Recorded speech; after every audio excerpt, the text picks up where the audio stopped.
ఒక బ్యూరోక్రసీలో చాలా సీనియర్ అధికారిగా పనిచేశారు. నాకు అర్థం కాని విషయం చెప్పండి సార్. 30,000 ఎకరాలు తీసుకుంటే మాకు ఒక 5,000 ఎకరాలు మిగులుతుంది, దాంట్లో ఎయిర్పోర్ట్ కట్టవచ్చు అని చెప్తున్నారు నారాయణ గారు. అది కేంద్ర ప్రభుత్వానికి ఒక చట్టం ఉంది కదా, దేశంలో భూసేకరణకు సంబంధించి కేంద్ర ప్రభుత్వం 2013లో చట్టం తీసుకొచ్చింది. ఆ చట్టం కాకుండా వీళ్ళు ఇటువంటి ఆలోచన అసలు ఎందుకు చేస్తున్నారు? ఏం అవసరం వస్తుంది? అదే కదా ఇప్పుడు నేను మీకు చెప్పింది. ఇప్పుడు ఇంచుమించు 10 years సపోజ్ ఇప్పుడు 50,000 చొప్పున కనుక పే చేసి ఉంటే ఒక ఎకరానికి, సో 10 సంవత్సరాలకు 5 లక్షలు అయిపోతుంది కదా. 5 లక్షలు ఎకరం వచ్చేది అక్కడ. ఇప్పుడు అప్పుడు అక్కడ ఎంత ఉంది? 10 లక్షలు ఉంది ఎకరం ఆ టైంలో. ఇప్పుడు మనం అక్వైర్ చేసే టైంలో 10 lakhs అరౌండ్ ఉంది ఎకరం. ఇప్పుడు ఎంత కావాలో 5,000 10,000 ఎకరాలు కావాలంటే అంత ల్యాండ్ ఎక్విజిషన్ చేసుకుని ఉంటే అసలు రైతులకి గవర్నమెంట్ కి ఏ రకమైనటువంటి ఇబ్బందులు ఉండే కాదు. ఒకసారి అది ఎక్వైర్ చేసినాక అది కంప్లీట్ గవర్నమెంట్ ల్యాండ్ అండ్ 100% యూటిలిటీకి వస్తుంది.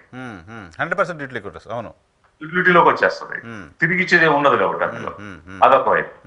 ఇంకొక వైపు ఇప్పుడు మీరు కొచ్చిన్ ఎయిర్పోర్ట్ ఉందండి, ఇట్స్ అన్ ఇంటర్నేషనల్ ఎయిర్పోర్ట్. 8,000 ఎకరాల్లో కట్టారు. It's less than 3,000 acres. ఎందుకు సార్ ఎయిర్పోర్ట్స్ అన్ని కూడా? కనవరం ఎయిర్పోర్ట్ ఎంత ఉంటుంది?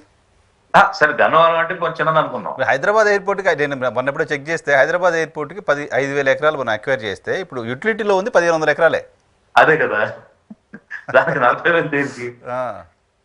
సో ఇదే ఇప్పుడు ఇట్లాంటివే చేసి జనాల్ని ఇబ్బంది పెట్టడం తప్ప, అంటే అపవాదం తెచ్చుకోవడమును చివరికి మళ్ళీ ఈ గ్రాఫిక్స్ తోటి క్లోజ్ చేయడం తప్ప రియల్ అవుట్పుట్ కానీ రియల్ డెవలప్మెంట్ అనేటువంటిది కానీ లేదు అనేది ఒకవైపు అయితే, మరొక వైపు డైవర్షన్ చాలా హామీలు ఇచ్చేశారు. ఇప్పుడు ముప్పుడుగా చెప్పేసేసి ఎలాగైనా అధికారం డైవర్షన్ చేసుకోవాలి అనేటువంటి ఆలోచనతో అవుద్దా అవ్వదా అనే విషయం తెలిసినా కూడా, అంటే ఇప్పుడు ప్రజెంట్ సీఎం గారికి బడ్జెట్ తెలియదండి, యాన్యువల్ ఫైనాన్షియల్ స్టేట్మెంట్స్ తెలియవా, సో హౌ మచ్ ఇన్ఫ్లో ఏంటి అవుట్ఫ్లో ఏంటి అనేది తెలుసు కదా అతనికి. ఎంఏ ఉన్నారు పైగా. So he knows all the details which are practical, which are not practicable అనేది తెలుసు. తెలిసి కూడా హామీని ఇచ్చేసారు కదా. అవును, అంటే దాని ఉద్దేశం ఏంటి? ఇతను చెప్తాడు చేయడలే అని జనంలో ఒపీనియన్ ని రీట్రేట్ చేసుకోవడానికి చేశారా? అంటే ఇతను మాటిస్తాడు నిలబెట్టుకోవడం ఆల్రెడీ అనుకుంటున్నారు కదా, మళ్ళీ అలా ఇంకోసారి అనుకుంటారు లేకపోతే పోనేలే మన కావాల్సిన అధికారం కదా అని చేశారా? లేకపోతే మరి ఏ ఉద్దేశంతో హామీలు ఇచ్చారు? ఇచ్చిన తర్వాత అవి నిలబెట్టాలి కదా, అమలు చేయాలి కదా. ఇప్పుడు సుప్రీం కోర్టులో కూడా ఒక కేసు నడుస్తుంది కదా. సో ఇలా ఏదైతే అది పొలిటికల్ పార్టీస్ ఇర్రెస్పాన్సిబుల్ గా హామీలు ఇచ్చేస్తున్నారు, అకౌంటబిలిటీ అనేది ఉండాలి, ప్రాక్టికల్ గా జరిగేవి చేయగలిగేవి చెప్పాలి, చెప్పినవి చేయాలి, అకౌంటబిలిటీ తీసుకోవాలనేటువంటి కూడా చర్చ కూడా జరుగుతుంది కదా. సో అది ఖచ్చితంగా రావాలండి. లేదంటే ఇట్లా చెప్పేసి జనాలను మాయ చేసేస్తాయి. ఈ రోజు ప్రజలైతే మళ్ళీ 5 సంవత్సరాలు వెయిట్ చేయాలి కదా, వాళ్ళు తీర్పు ఇస్తారు నో డౌట్.